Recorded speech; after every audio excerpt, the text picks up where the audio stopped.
காலம் பேசாது, காத்திருந்து பதில் சொல்லும். ரஜினி சார் வணக்கம். 1995 முத்து படத்துல சொன்னீங்கல்ல ஒரு பாட்டுல, கட்சி எல்லாம் இப்ப நமக்கு எதுக்கு, காலத்தின் கையில் அது இருக்கு அப்படின்னு. அப்பையிலேருந்து காத்துக்கிட்டு தான் இருக்கும் காலம் வரும்ன்ட்டு. இப்ப காலம் பதில் சொல்லுன்னு சொல்லிருக்கீங்க. என்ன பிரச்சனை? ஆதவண்ணா சொன்னதுல என்ன தவறு இருக்குன்னு சொல்லுங்க.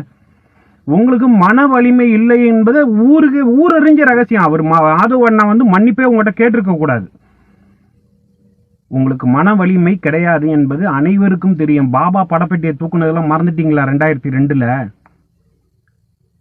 பிரச்சனைன்னு வந்தோன்னு தான் நீங்க அரசியலுக்கே வரல. அதுதான் எல்லாருக்கும் தெரியுமே.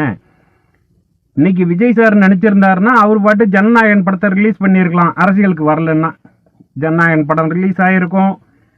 அவர் மனைவிக்கு ஏற்பட்ட கருத்து வேறுபாடு, விவகாரத்து பிரச்சனை நடந்துட்டு இருக்கு. அது எல்லாத்தையுமே அரசியல்ல கொண்டு வந்து போட்டு குழப்பிட்டு நிக்கிறீங்க. இன்னைக்கு இவ்வளவு தூரம் பேசுறீங்களே, ஒரு சக நடிகரா ஜனநாயகன் படத்தை ரிலீஸ் பண்றதுக்கு ஏன் தடை விதிக்கிறீங்கன்னு ஒரு குரல் கொடுத்தீங்களே நீங்க. ஆதவண்ணா, நீங்க மன்னிப்பு கேட்டது மாபெரும் தவறு. நன்றி, வணக்கம்.